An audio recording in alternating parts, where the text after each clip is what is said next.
generational wealth. Hi, this is LaWanda. This is R.J. Watkins. Coming to you to bring you some information about the #1 detox in the nation, Lemon Burn. Lemon Burn helps to turn the fat into fit. It's for you, a happier, healthier you. Because you know healthy is the new beautiful. An all-natural way to improve your health. It promotes a healthy digestive system, attacks and reduces belly fat, as well as gives you energy. Need to get yours today. Call 313-868-6612. Don't forget to exercise and eat right.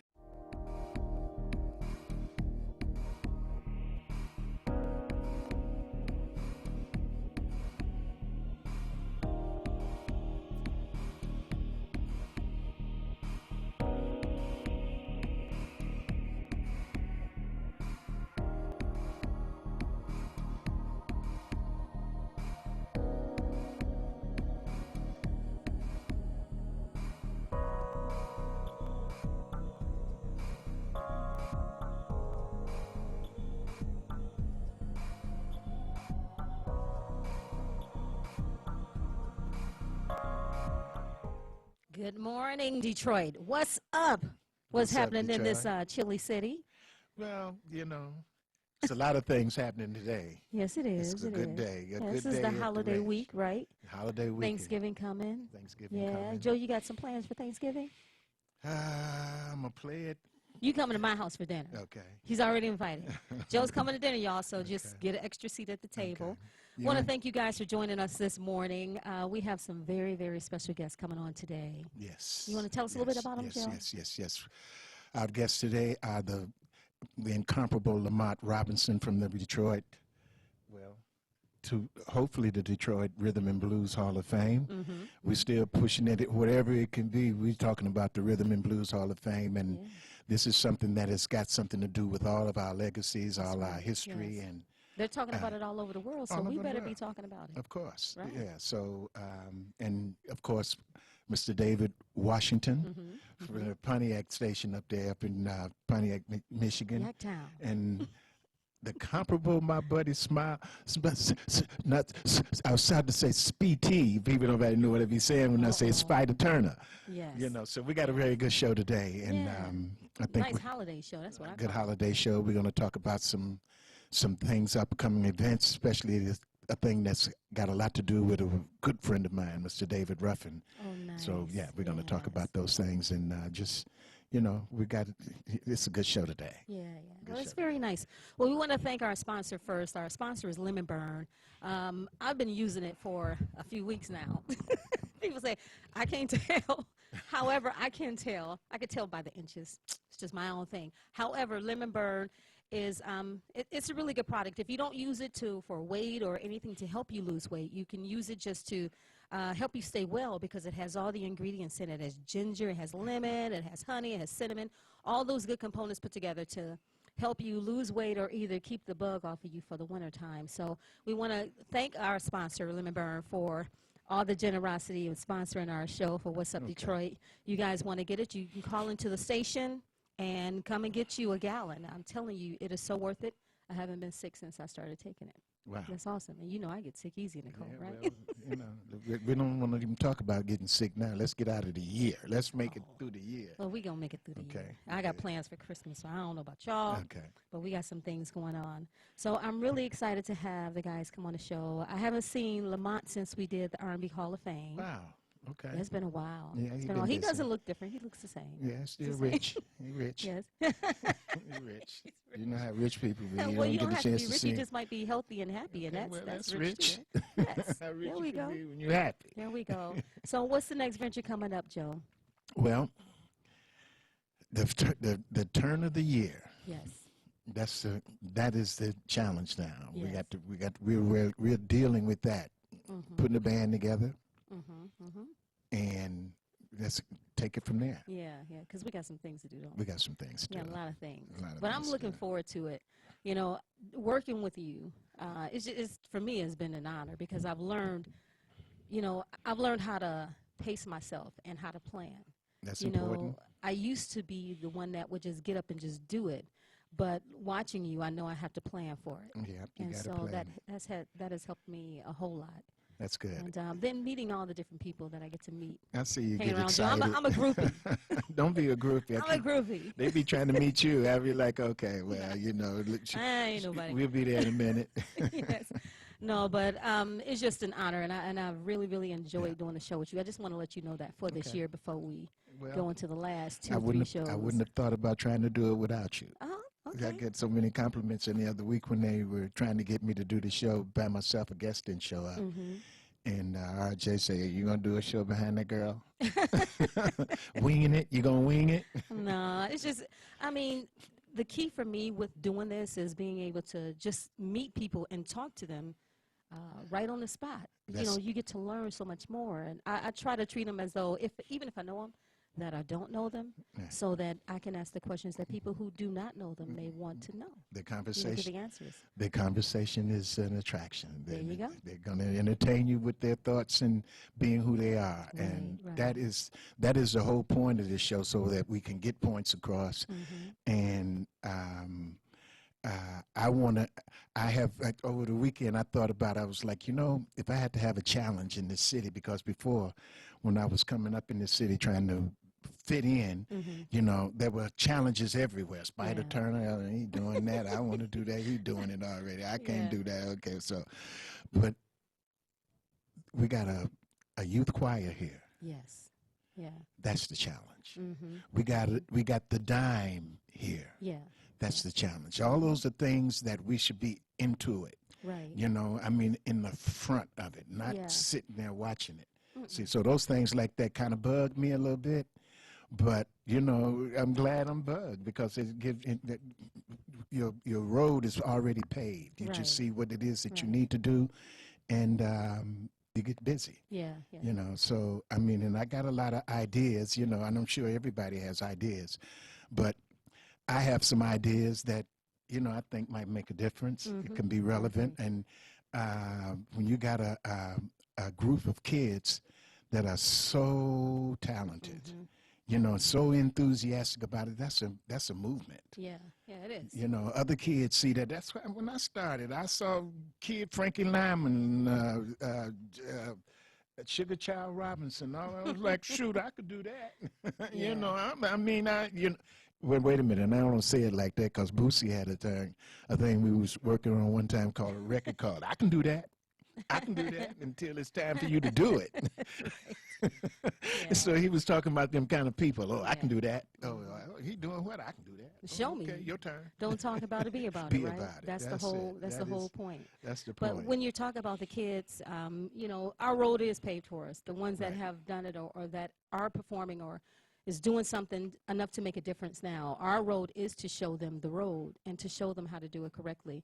So they don't fall into the pits of despair when they don't succeed, or if they don't succeed, or if something falls through. You know, that's what we do. Look, I saw a little bit of the American Music Awards last night. I mean, a lot of folks were happy. I wasn't. Yeah. Because, I mean, first of all, when we talk about the American Music Award, when did it become that? Yeah. When we became a part of it. Yeah. But you see, it is so one-sided today, you know, that, you know, it's like, okay, that's good. I like that.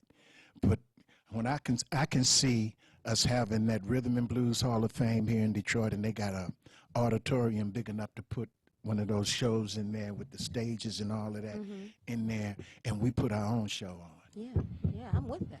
And then I'm with that. put our own show on. I'm with it. Then you're going to really be looking at something and having something to do. I mean, let me say this like this. I have no problem with anybody doing music. I just have a problem with anybody trying to do music and they leaving people out. Right, yeah.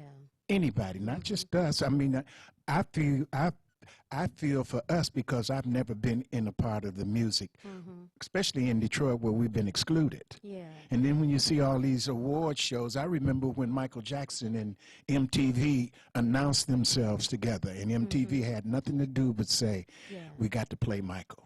Yeah. And those folks were upset. Yeah, now you're going to put Michael Jackson on it. No. He made it. Yeah, but I mean, come on now. I mean, you know, the one thing that I like about, I mean, I love Taylor Swift. I like her personality. She's an artist. She's an entertainer. And what I like about her the most is my grandkids can sing her songs. Yes. They be okay. singing. I was like, who's Taylor Taylor Right, Swift? yeah. Like, I was like, what am I gonna say? Say, well, you ain't never heard Diana Ross? Yeah, but I was like, See, oh. but here's the thing. I mean, because for me, Diana Ross was still relevant. Diana Ross is However, the but queen yes. after Aretha But those are the examples. of the examples. Those are the examples. When I was learning how to sing, I was listening to Aretha. I was telling Cynthia, my daughter, this morning, because she's at Dime and she's learning. She put her own band together, and I was like, okay, are you guys getting paid for your gigs? She's like, no, not yet. I was like, you don't want to keep doing too many free things. However, as long as you're putting something together that you're growing, then it's okay. Yep, get paid. But, there has to be people that they look at to see the example. Okay. I told her, I said, I wish I was a teacher at Dime. Hint, hint. However, because performance is everything. Everything. Structure is everything. And if you don't know where to begin, then you just don't understand it. But Diana Ross and Aretha Franklin and Motown was my example. And so I looked at Motown as being stellar, meaning all the artists were suited up. The women were beautiful. You had this show. It was just dynamic every time. Look. Drew Schultz is a very good friend of mine, and those folks that are doing the Dime, I tip my hat. Yes. I mean, I don't have no problems with what they're doing. And when you say the Dime is the Dime, and they're on point. Yes. But Motown was the dollar. Yeah. That's 4 quarters. Yeah, 4 of them. Because, I mean, he did it unintentionally, but intentionally, because he knew that if you put a bunch of musicians and entertainers in the room, you're going to get something positive. That's right. Especially when there's competition. And when you get real people in there, the Smokies and the Norman Whitfields and the Holland Dozier Hollands and the McKinley Jacksons and and all those, and Paul Reiser and all those kind of people. When you get those kind of people in a room, you're going to come out with some product. Yes. You're going to come out with something that you're going to be proud of. You're going to come out with something that ain't going to be teeny bop. Yeah. You're going to come out with some real stuff. I recorded when I was 10 with Hank Ballard and the Midnighters. And we did about 4 or 5 songs. 2 of them was released. The rest of them, they say, we can't play that on the radio. Uh-oh. But I mean, what was in that song? Mama got a boyfriend. Okay, well, that's true. That old stingy man can't be my daddy's friend. No more. What do you say? Every day when daddy leaves break home. Up some homes. Oh, You're gonna break up some households. That's why I. But I mean, and when I say that, is Detroit has such a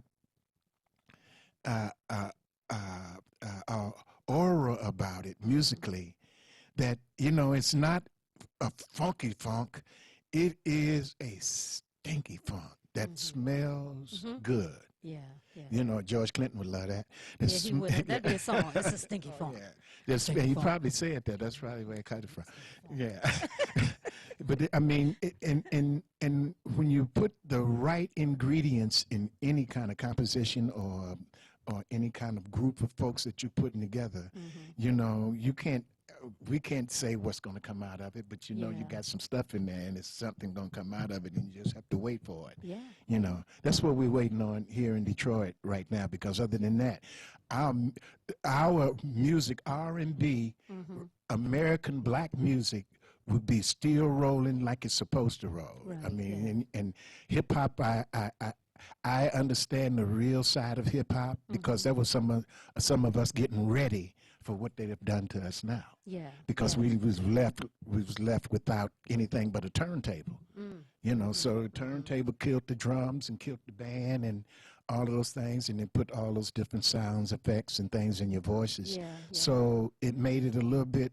And see, last night, digital. how much auto-tune did you hear last night? Oh, well, I didn't look at them.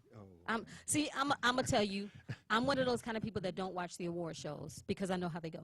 Right. So I don't watch them. I like to see live entertainment, and I don't think you can judge that necessarily. I don't even think you can judge it in terms of record sales because we know how entertainers know what's up with the system. However, so I don't look at those shows. I don't look at the BET. I don't look at none of them. Well, I might look at the Oscars, but that's okay, it. I have to look at them because if I'm going to talk about it, Yes. I need to know what they're doing, so I don't want to be making up nothing. You know, I want to know why it's not working. It's easy to I mean, for me to be able to tell now because you don't hear no new Ronnie Isleys, you don't hear no new David Ruffins, you don't hear no new Diana Rosses. You hear everything that's for somebody trying to cross over from where. But see, my goal with that is to create the avenue to create the new Diana Rosses and find the new Patti LaBelle's and find all of these people that can cover those bases. And so that's where I'm at. You know, my thought for the longest time, and we got to take a break in a few minutes, but my thought for the longest time has been to put together a group that would be the Supremes. Right. But I would modernize it. I would get them to do the Supremes. They'd still have a modern look. They'd sing some of the Supreme songs, and we even do remixes on the songs. And the reason why is because the new generation need to know where it came from and how to perform it and look the part. You know, all I would do is just be the creative designer or creator behind the group, and then they would go up and they would perform it. So what am I talking about? I'm being an agent or a producer? What am I? Well, actually, you're talking about a concept. Yes. See, because I mean, there will never be another Supremes. There will never be another Temptations, another OJs, Ronnie Isleys, all those me, you. But we left residue. We left a shadow. We left something that you can lean on. And somewhere in all those artists is something, some part of us, and everybody out there that's trying to do what we do. Right. You know, see, so it's nothing different except you just have to have the opportunity and the environment. Yeah. The environment, all this stuff we got here, we could be doing. In spite of if we had Norman Whitfield here in here, every room in here would be busy. Yes. Oh, yeah. I mean, it would be a factory, wouldn't it? Yeah. Every room in here would be busy, and the product and the end product would be the knowledge that we would be, you know, dropping down. Right. You know, and once you learn it, you can't forget it. DJ and I have did maybe 3 or 4 interviews at the Dime, and every time I go and sit over there with those kids, you know, I get renewed. Yeah. You know, it's something that's burning. You know, when you get that burning, when you do this, you got to do something, don't you, Spider? Yeah. And when you get that burning, you got to do something, because other than that, we sit. You know, we work an hour. You know, somebody call you want a gig? Yeah. How much is it? It's a few dollars, but I ain't working but an hour. Yes. You know, and to get there, we worked a whole lot of years to get paid for an hour. That's right. You know, see, so, but we can take that knowledge and put it all in this proper perspective for the kids that are growing up and learning it today, and then they can put it in place, and we can see what we can do from there. Right. See, but those are great ideas, and Motown was an idea that became a reality. So the ideas become reality when we do the work to make it happen. And so I'm about doing the work. I don't mind doing the work. And I got big things in store. Okay. Because I have a plan. You know, working with you, I learned how to do that, like I said. But I have a plan, and I want to see it grow, but I want to see it grow with our new generation of performers and entertainers, and that's what this show is about. And as we go on, you will begin to see more of that. And so I'm just inspired to be here, and we got to get on because I want to give you enough time with Lamont and David and Spider. And we want to thank again our sponsor, Lemon Burn. And we got a commercial for it, so I want you guys to check out that commercial and take it to heart. It does work. And we'll be right back after this message. This program is brought to you by Lemon Burn. Lemon Burn attacks and reduces belly fat. Get yours today. 313-868-6612. Hi, this is LaWanda, This is R.J. Watkins. coming to you to bring you some information about the #1 detox in the nation, Lemon Burn. Lemon Burn helps to turn the fat into fit. It's for you, a happier, healthier you, because you know healthy is the new beautiful. an all-natural way to improve your health. It promotes a healthy digestive system, attacks and reduces belly fat, as well as gives you energy. Need to get yours today. Call 313-868-6612. Don't forget to exercise and eat right. WHPR TV is now on Channel 90. Check out all of your favorite morning talk shows on Comcast Channel 90 every day from 7 a.m. to 12 noon, and watch us anytime, day or night, on all of your favorite devices. Download the WHPR TV Now app and take us with you wherever you go. WHPR TV is now on Comcast Channel 90 every day from 7 a.m. till noon. WHPR TV, a Watkins Broadcasting Company. You can have your own party on TV. Party with R.J. Watkins and the TV33 family when you hold your own Facebook watch party. Connect all your friends with our friends, and we can have a watch party together. Watch your favorite TV shows when you want, how you want, with your favorite people. Here's how it works. Log on to Facebook from your computer or tablet and go to the R.J. Watkins fan page at facebook.com/TV33WHPR, the one with the blue WHPR logo on the left. Like us. Click the word videos with the red tag that says live next to it. Then click the share button at the bottom of the video player and select start a watch party. Invite whoever you want. Your party will be recorded and archived for playback anytime you want. 7 days a week, 24 hours a day. At the end of the month, the viewer that has the most people at their watch party will be invited on the TV show live. Come on, let's have a party. Happy Thanksgiving from the Watkins and Tyler families and from all of us here at WHPR TV. I want to say thank you, Lord. I give you praise.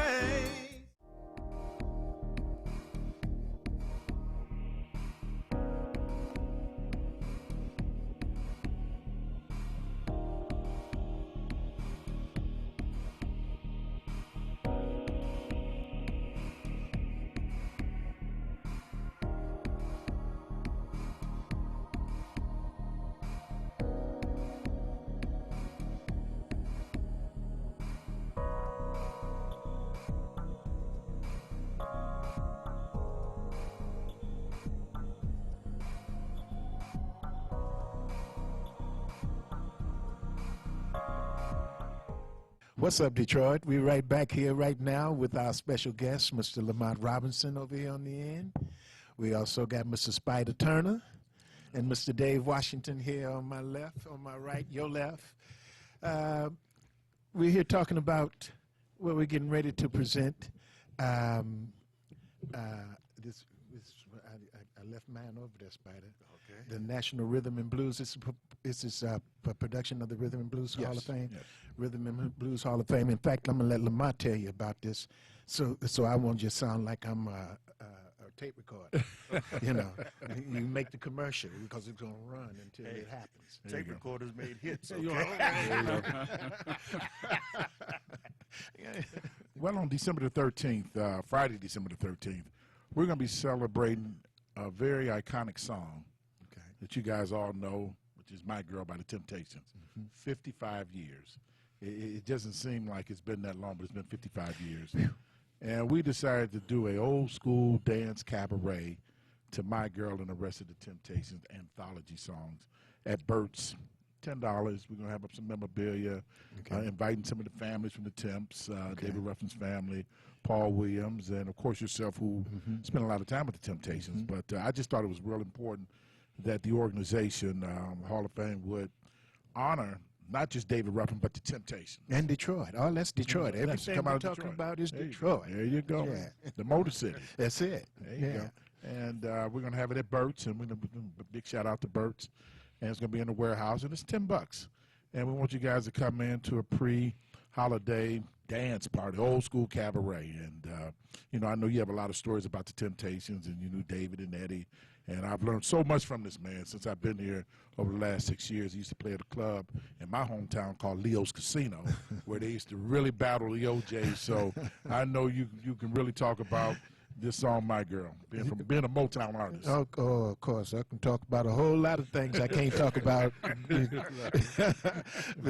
You know, I mean, and folks, you know, when we talk about David Ruffin and a few other folks, you know, that came up very impressively in their careers, you know, I was just honored to be in his presence. I mean, when I first got out of school, I graduated in June. Right. In July, Lee Rogers took me to the Village. Oh, Lee Rogers. Yeah. Lee Rogers. So when I went to the Village, the first person I saw was Richard Street and Walter Jackson. And then next, there was Walter. As we were standing there talking, Betty Levette and Roger Wade walked up, and we were talking, and coming in was David Ruffin and Melvin Davis. You know, and I was at that time trying to figure out what I'm gonna do. I'm out of school. God, I don't know what I'm gonna do. After that night, it was done. You knew what you were gonna do. I wasn't doing nothing. Now, little Willie John had a lot to do with that too. I mean, that was the first time. That was the spark. That was the spark. I was 10 years. I was 9 years old when I first saw Little Willie John. Your mom took you down there. My mom and her sisters and some of their friends took me to one of those shows on Hastings. Okay. It might have been the Warfield or the Castle, one of the two shows, and I don't remember, but I remember waking up when Little Willie John was coming on, you know, and that was an experience for me, you know, and I haven't looked back, you know, as far as this career is concerned, you know. But David Ruffin, there's and I'm sure Spider can relate to it. I mean, you can relate to it with. I gotta. Sometimes, you know, when you get to be around this long, it takes you a minute to say those things you be thinking about. No, you got it. You got it. Go ahead. Chuck Jackson. Oh yeah. Chuck Jackson. Yeah, that was my favorite. See. Yeah. See, Chuck Jackson. There's something. David Ruffin. When I was with the Peps, David Ruffin. I mean, everybody. I was. You know, we was kind of. You know, a little perky about our performances. Y'all was bad. Well, you know, ain't no doubt about it. David Ruffin was checking us. He said, "Man, you know, y'all need to put a little feminist in there." We did a little thing in Friday. Right. Feminist? What you talking about, Willis? Okay. No, and he explained it. You know, and he didn't just explain it. He showed it because he said, "I see y'all do a couple of steps." He said. We do something similar to a few things like that. He said, but the trick is you don't want to seem too hard. You don't want to seem like you a muscle man. Smooth. You got to put you got to put that finesse in it. You know, and we clung to the word finesse. And you know, Ronnie was totally finesseful. You know, and me and Tommy, we Bigfoot. You know, but Ronnie he took ballet lessons. Is that right? He can, he took real dance lessons, but he could dance. Yeah. You know, so James Brown told him that too, didn't he? James Brown at the Apollo. James Brown threw his hands down and said, I'm leaving this alone. Right. But James Brown was familiar with us. Right. You know, at that time we did quite a few things with the Ohio players, not the Ohio players, the Ohio Untouchables. Yeah, because tell a story. There you go. Tell a story right. Yeah, Untouchables, right. And they were the Untouchables then. Because James Brown would come to town in some of those places, along with Bobby Bland, and bring a band. They get them. That's right. And they play. You know, so I mean, there were so many bands in Ohio that were good. But I will say this. My uncle was Gus Hawkins, who played with the Soul Agents and Edward Starr. Okay. So Edward Starr would come by, and I remember them saying about a group called the Peps.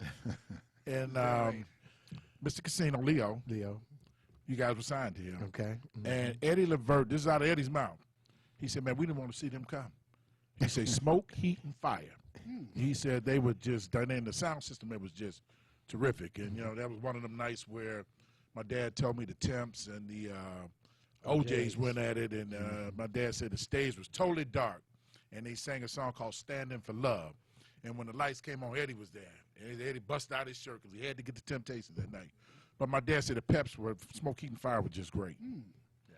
Really, really challenged the OJs. Eddie and them got a lot of respect for you guys. Eddie and them, you know, I had a lot of respect for them, too. You know, they were, and I knew all the guys, you know, in the group. And we were in the Apollo at the same time, and when there were 5, actually it was 6. Actually, you know, the guitar player, the drummer, the albino guy. Right. I Oh, can't yeah. remember, Yep, I can't exactly. remember all those guys' names. Russell Thomas. Russell, yeah, and they carried, and I took a lot of that same things from them. As a group, Russell. were a part of the band. Were a part of the groups, you know. So they had 5 guys singing, and the guys in the band, they had 4 pieces, and they were all the OJs, you know. And they had a little tiff at the Apollo at one time, and the next time I seen them, it was 3. And William said, well, you know, we say the Peps can get by with 3. We gonna get But by you know with what? 3. They created, what was the group out of Cleveland? Sly Slick and the Wicked. They sing Smoke, Heat, and Fire, the Peps. And they went to a 3-man group, even though Eddie and them raised them. Right. They got their inspiration from Joe and them. And I think every time he see you, John Wilson, John will always Wilson, tell you, man, you know you guys inspired us. So, yeah. And that legacy, and, you know, and it just brings us to the Temptations. I mean, this summer has been a big summer for the National Rhythm and Blues Hall of Fame. We were able to honor David with the street here on, what was the street that he Parkside. Yeah. And we did that June 13th, and that went well. So I called down to Meridia, where he's from. That's about an hour away from Jackson. And I said, he's you all, you know. I said, him and Jimmy come from down here. And they said, look, we're going to name the street right on the corner where he used to sing at with Mahalia Jackson and all the rest. Elvis Presley even came down there. And we're going to name it David Ruffin Boulevard. And we did that October 26th. The marching band from Jackson State came down. They gave him a Walk of Fame, a star on the walkway. And very befitting. I mean, David was ranked 50th of all time through Billboard. Rolling Stone is one of the greatest singers of all time, taking nothing away from the Temps, because all 5 of them are just like a hand in glove. Yeah. Right. And you're talking about 5 guys over 6 feet, slim. At that time, it was something called a Continental. You know, that look and the process. And they came at the right time. And they took everything from yesterday and brought it up to that time. And when they hit, I mean, 60 years later, you still got groups emulating the Temptations. So that's why we're going to be on December the 13th celebrating the song My Girl, and just going to have a good time. And you know, just sitting here and thinking about, you know, how you know, laying it out now. And all the guys that were really good close friends of mine in the Temps, especially Eddie, you know, I think about all the things now after the aftermath, you know, that they are not here to enjoy. It hurts sometimes, though. It really do, but it hurts so good. I mean, it hurts in the sense that it makes you smile. When I first heard you announcing the thing that y'all were going to do for David, I could see David, and I just smiled. I said, okay, because I think I was telling you about the time David was taking me home. We was hanging out one night, and I was in that little Corvette that he got. We was coming down the freeway at 4 o'clock in the morning. We only thing, let me blow this out. I was like, oh shoot. And all I could see was the line in the street right up here in my head. And when he stopped, I was in suspended animation. But you know what? The idea of this, and I'm looking at it with the Rhythm and Blues Hall of Fame, that's something that the Rhythm and Blues Hall of Fame could do for a lot of folks. And the person that I'm thinking about right now is Little Anthony. I seen him at Aretha's funeral, and we inducted him. And he needs a street. Yes, he does.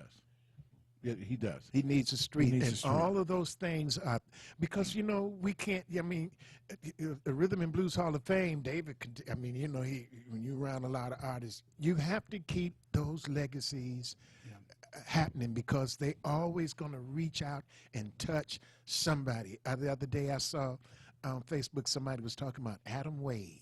That was me. Adam Wade. Was that you? Yeah. Adam Wade. I was like, and it was the girls group that I sang with way back in the early 50s. Okay. That you was talking about some girls group that you was talking about. Bobby Smith and the Dream Girls. Yeah. That's right. You had a conversation. I've been with looking her. for her for years, and I finally found her. In Detroit? In Royal Oak. Oh, really? Oh, she's in Royal Oak. Yeah, she's in Royal I thought Oak. she was in New York. And you know what? Okay. She says, I don't want to do an interview. I said, why? She says, because nobody remember me. I'm forgotten. I said, no, you're not. No, you're not. That's why I said we have to keep these veteran artists' legacy alive. Wow. That's You know what, Joe Pep, I mean, if you ever get a chance to really talk to Joe, he's full of knowledge. And he's going to keep it real. He's going to let you know, okay, pop is cool. That's cool. But don't forget where it come from. Exactly. Yeah. Don't forget that it inspired all these genres of music.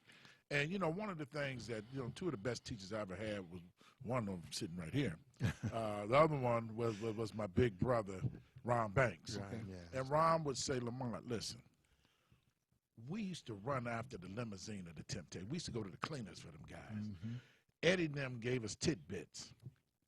Melvin and Willie were dear friends. Mm-hmm. I ain't never heard them say we better than the Temps. They wouldn't even allow you to talk like that. Right. He wouldn't even say no verses. I said, well, you know, they want to do something in Cleveland, the dramatics verse. He said, no, I can't do that. He said, it ain't no verse in them. He said, in American Black history or history of the greatest group in the world. Yeah. And I like what you guys do here in Detroit is give each other that respect. You know, just like you guys did Smiling Face. Well, the Temps did it first, but Joe knocked it out the park. I mean, it went number one. And well, they knocked the Papa Was a Rolling Stone out of the park. Well, y'all was going. and that's what it's all about. As long as I was here with the Peps, and all the stuff that we were doing, we never sang a Temptation song in Detroit. That was respect. When we went to them other places, if the Temps saw what we was doing with some of their songs, they'd have probably been mad at us too. But I mean, everything for a performer was there. You know, I mean, when you write for the Temptations, and you writing for, when you're writing for the Temptations, you writing for a monument. Yeah. You just can't, you know, you just can't say, I mean, you have to, the challenge is the whole game. If you can, when David Ruffin got into the Temptations, everybody, first folks were saying, oh, well, no, he ain't going to be no, it really weren't any Temptations until David got in there. When David got into Temptations, the T stood up. Well, I tell you this. My mom said they were down Leo's one night, and she said she remembered this vividly. She said they were backstage, and back then, you know. Behind the curtain. Yeah. And she said David took his glasses off. She said when he put them glasses on, she said it was showtime. She said this is what she remembers. 4 guys standing around one mic. And she said the way they did it, the precision of it. And Eddie up high and Melvin down there growling, all the harmonics in the middle. She said them brothers can blow. She said Lamont, the greatest group. And then here come out of Detroit the Dramatics. Then here come Undisputed Truth with that pretty harmony. I mean, you guys had a whip here. I mean, for even before Motown, this has always been, I tell people all the time, Detroit is one of the musical hubs ever. This is the music capital, not just because of Motown, because the Flame Show Bar inspired. It's what came out of Detroit. Inspired Barry Gordy to made do the what he legacy. did. You got Kim Weston. I mean, you got all the Velvelettes, the Marvelettes. That ain't going to never happen. Never. And the kids in one block. So that's why when Joe talks about getting this school academy to be able to bring out the new Aretha, to bring out the new Diana Ross. Right. You know, 2015 when you guys were inducted, the Detroit Youth Choir, don't nobody know, they opened up for you guys. And they were sitting there looking at them, and Dennis Edwards was looking, and they was looking at Joe and looking at his shoes and looking at the girls, you know, and you know, and 4 years later, look, they're on top of the world. they're on top of the world. You know, so it can happen. It was, You're that right. was proof. I was telling some folks here that was on the last show that when I was in California, some guys out there that's producing all the top artists today. They talked about that group, and what they were saying was looking at it from a business point of view. I mean, they black, and they're saying, you know what? Got to be maybe how many in that group? Got to be maybe 16 or 17 stars in that group. Stars. Right. I don't mean somebody that can go and have a 2 or 3 year career. Stars, because when you got the intelligence at that age to be in a quiet form unisons like they are, you know, where everybody's got that personality and whatever it is, little bitty kids, and it shines through. I watched them. When I was looking at them faces and watching them perform, I had to back up. I was like, they into that. But let me ask you guys a question. My girls obviously was number one. I mean, you can go to any country, any foreign country, and two things they're going to understand in English is the word money and my girl. Yeah. Everybody can sing that. It went number one. How does it feel? Because both of you guys had number one records, Smiling Faces, and you know, your big hit, who Billboard just named fourth all-time record. Stand By Me in the world. How does it feel? And I'm acting like a commentator now. How does it feel to have a number one record? I mean, that's every child's dream. Let me tell you, it was my dream until I saw my mom.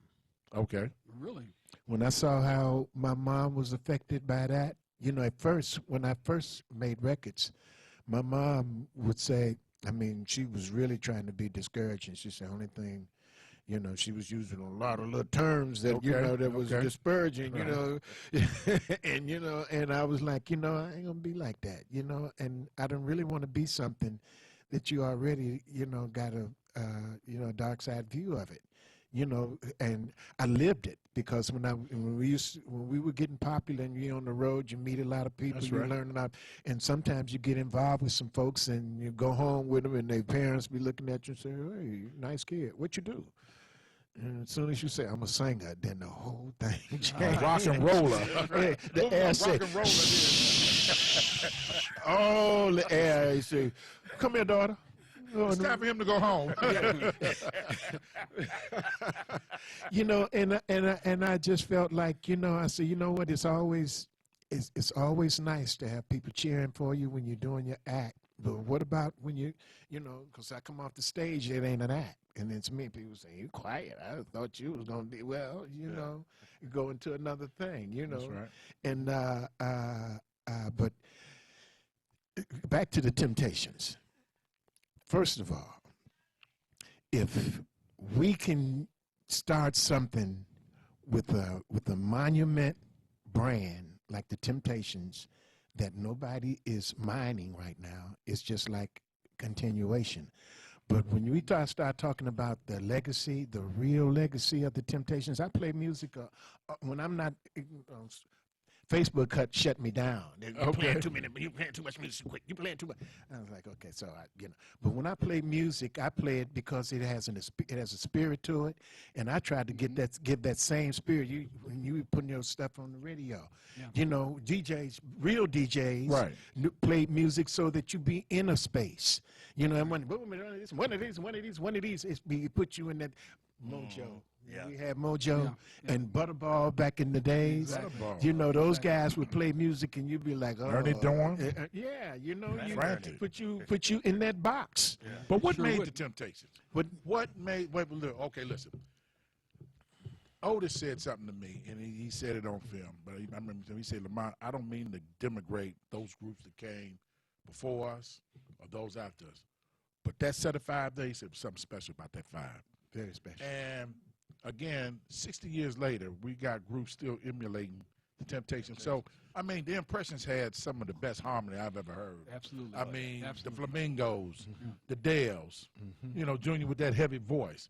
But then when you talk about the Temptations, it's another war, you know. So you know what it was? What is it? Because there was nobody like them. Here's a group. And let me tell you something. I heard some things, some vocal parts in that group, when some high parts and being sung, and I thought it was Eddie. It wasn't. David catching him up there. And then Otis. Is that right? Don't forget, Otis had an ear like an elephant. Look, when you get 5 people to be in harmony, first of all, to sing in harmony, but you got to be in harmony. Right. See, and I've seen that's what you guys got to teach. It's 2 different things now. You got to be said in. It, Listen, let me say this, and I'll say it out loud because I did say it on an interview. Somebody asked me at one time, what was the most disappointing session that I've ever worked on? Was with the Dramatics. Oh, really? But it wasn't about their talent. At that time, Don hired me to do the Dramatic Reunion album. You don't see my name on none of that. because I mean it was somewhere in time, wasn't it? huh? Was it somewhere in time or? I don't know what they call it now, Okay. but Ouija, RJ, I mean yeah, LJ. Ouija, LJ, Ouija, LJ, Ron Squirrel, Wooly, all those guys, the other two guys, they were there too. Lenny and the other guy. They were all there. And when the Temptations did that thing where all of them were together, they were on this. The first thing you got to do is be in harmony. So now Ouija's not in the group anymore, and LJ doesn't have to compete with that. Ron was the staple to me in that group. I'm not disparaging anybody, but it takes somebody out front, first of all. But then when we did the individual lead parts, couldn't get nobody to sing no backup parts because, you know, everybody had attitudes, you know, and Don Davis come in and say, well, how you going to do this? I say, I'm gonna use Ron Banks, I'm going to use Willie Ford, and I'm going to call Lloyd from California, Ron's cousin, Bryant, and myself. We sang the backups. First, you just got it first off the press. We sang the backups. Now, the reason why I deem that as a session, because to me, I thought it was a dream session. I mean, when you got a brand like the Dramatics and any little personal conflicts from the past can drown that out, then you don't see it. It's like a blessing. If you don't recognize it, you don't have it. The Dramatics right now, if somebody was promoting that brand, they would be, I mean, they wouldn't be above the Temptations, but they would be on the same block. They could see each other. They could see each other. And there ain't no problem with that. Because Ron was one of the greatest floating tenor. They called him floating tenor. Let me tell you something. Tommy Stone. He learned from him, didn't That's what he did. Okay. Ronnie and Tommy. Yep. I mean, and that's what it was all about. And for me to be caught into that mix of trying to get it on tape, you know, that was a challenge for me, and it threw my whole everything off. I was like, dang, I mean, here's some guys that's not in the loop, but getting the chance to be back in the loop because of what you guys created. That very first dramatic album, and that dramatic album that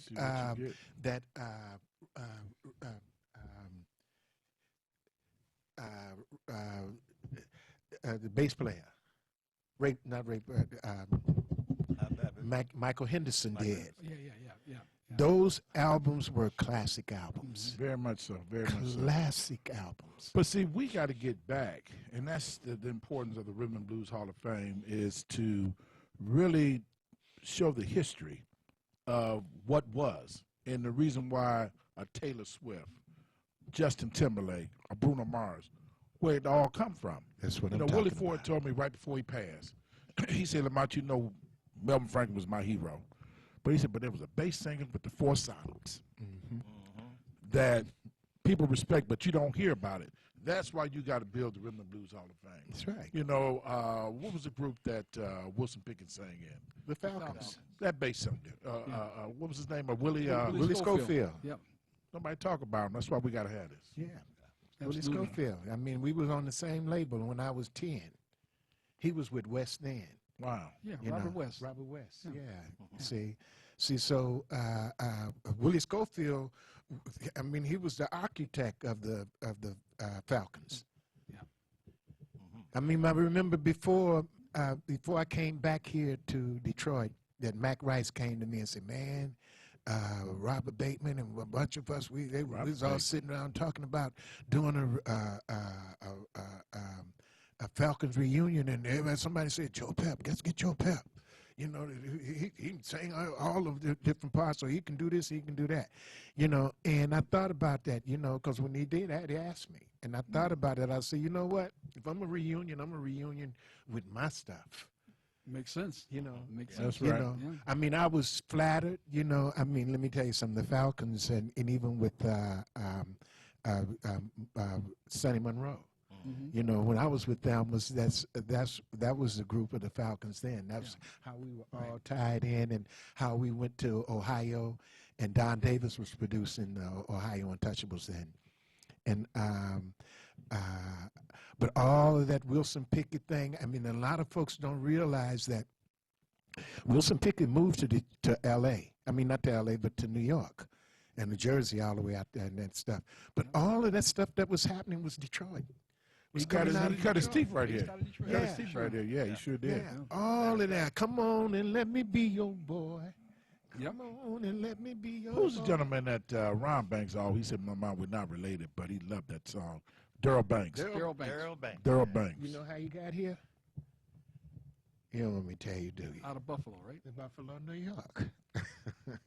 You know how you got here? You got to talk. Come on now. That's another segment. Let me tell you, it's another segment. Edwin Starr. Oh, Edwin yeah. Starr jumped in the car with the Okay. Peps. We were playing the Shalimar. He was playing the Shalimar. We were playing the Pine Grill. And Edwin Starr had just closed 10 days or something before that. We had seen Edwin Starr the first time. Ronnie knew him. He was Charles Hatcher. He wasn't Edwin Starr then. Right. Charles Hatcher. Ronnie that sang with me, they knew each other, the Future Tones, and they were both, Ronnie lived in My uncle Cleveland. played sax. Yeah, Future Tones, yeah. And Ronnie used to talk about, he said, man, that guy is bad, man. He said, if long as he got a good band, he gonna be hard to beat. And I was trying to figure out how he's saying this. He's an entertainer, though. He's great but see, and I didn't know Edwin Starr then. But when I saw him with Bill Doggett, That's right. That's right. Yeah. I saw him with Bill Doggett. You need to do a book. You know that? You Hey, really he needs do. to do a You book. really do. Oh, I mean, keep talking about it. Yeah. we're gonna put that. Look, we gonna look. We got to do a book. I mean, he talking about Bill Doggett. Listen, my daughter's trying to get me to do a film. And let me tell you the gist of the film. She was talking about, you need. I said, you know what? We can use I can be in a film, and I can be underlined to talk about him. Talk about all these other folks and all these other things that used to happen. You know, I had to have my phone. When you're in school, your phone go off. Who's that phone's going off? He's the music man. But don't let me lose my train of thought. But Edwin Starr and was closing out at the Shalimar. And we happened to go by the Shalimar that last night to catch the show, and we were staying at the same hotel. So Edwin Starr said, well, when y'all going back to Detroit? And so we leaving tonight. We're going to leave about 3 or 4 o'clock in the morning. Well, we got off at 3. We were ready to go. Right. Edwin Starr said, well, I'll be ready. Where you going? I'm going back to Detroit. I said, you don't say nothing. You know, Took him back, came back to Detroit. He left Bill Doggett. Came back to Detroit and got with LeBaron and Don. Yep, my uncle played with him for years. All those we were getting popular in Buffalo with the Peps at that time. We were getting popular, so we was in Buffalo all the time. Daryl Banks was a friend of mine, and this guy Doc at one of the clubs around there, and I was saying, you need to go to Detroit. I said, Don Davis will eat you up, and Doc, the guy who he was working for, he knew Don Davis. Work So like that. he said, I got this guy here, and Don asked me about Jobo, Daryl Banks. I said, he bad, D. He said, okay. Next thing I know, he's in Detroit, and it opened the door to your heart. It's all about timing. It's all about. back in the day, Edwin Starr told me, he said, I got a song for you. So he played it for me, and I loved it. It's called 25 Miles. You didn't love it enough. Yeah. My manager turned it down. See? Did you shoot him? I should have. I should have shot him for that and a few other things. Yeah. See, I mean, this is one business that when you're in this business, and you know that from being it's like even in the sports part of it. Yeah. When you're in this business, it's like this. Yeah. You're gonna roll them dices out there. You never know. But you see, us here, we have an opportunity to make the game a little bit more competitive, because we got enough knowledge and know enough about what it takes to put the right spots, right pieces in the right spot, so that when those kids come out from under the tutelage, and just like I say, when being down at the dime, watching those kids, watching and learning and how they are enthusiastic about it, and watching those kids in that choir, and since you mentioned it, I do remember, but I thought about it, I was like, oh, is them the same ones? Oh, yeah. That's them. They were there. I mean, they were looking at. I mean, they were spotlight. But you know what? This is just great. You know, Motown just finished celebrating the 60th year. Mr. Gordy came in. I think this week he'd be 90 years old, and a lot of the stars came in. Since I moved here, I've had a chance to really get a chance to up close and personal, and kind of get some of those tidbits about the industry. And one thing, Joe, here on your show, I want to make clear is that there is no beef between me and Motown. Oh, You no. know, But you know what? Let me say something to you. It can't be, because there is no Motown. The Motown that we have now is a legacy. That's it. It and is a should legacy. be, and it should be preserved. And then in your thing, what you do is the receptacle of all those folks from that legacy. So it ain't no competition. Because thing. Motown came from rhythm and blues. It's- It came from the history. And, you know, Rob and Terry is doing a great job. I mean, they're halfway there. They're going to get the other $25 million. course. And I'm looking forward to that. Mr. Gordy donated $4 million. You got Smokey and Stevie. And I've inducted over 200 world-renowned names, 30 of Motown, that's including you. All three of you guys have been inducted. So that legacy has to go on. And this is the city. You said it day one. Got to be. Before I even had the first one, Joseph Lamont, I used to see a guy walking across my hallway with his amplifying guitar. He said, man, this has always been a musical city.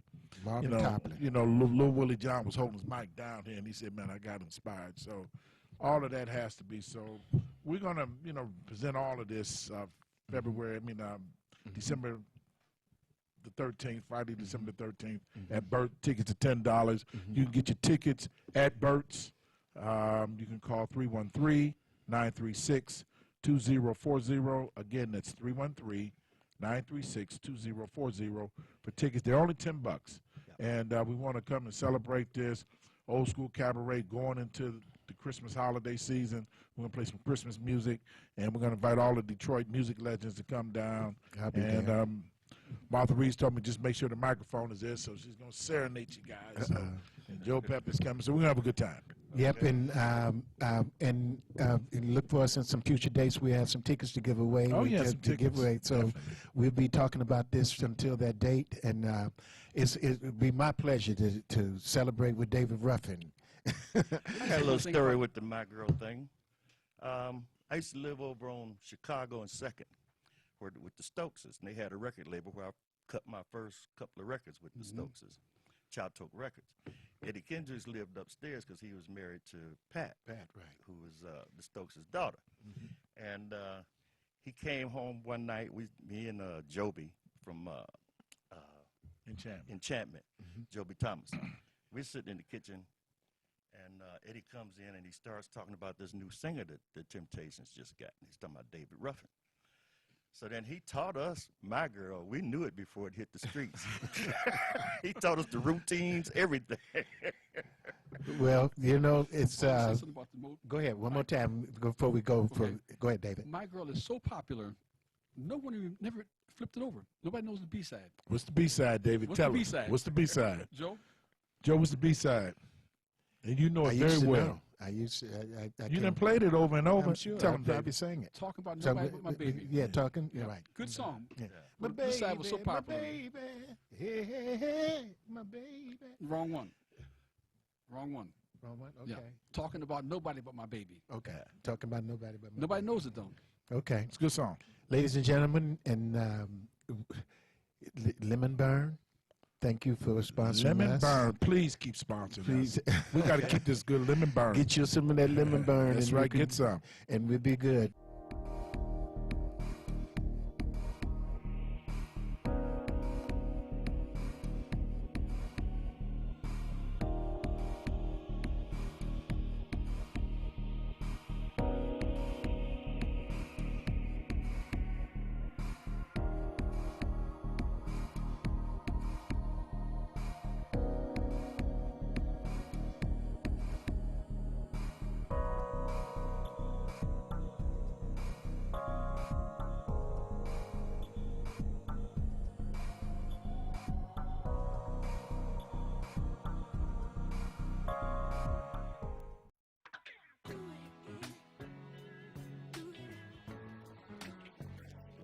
you again.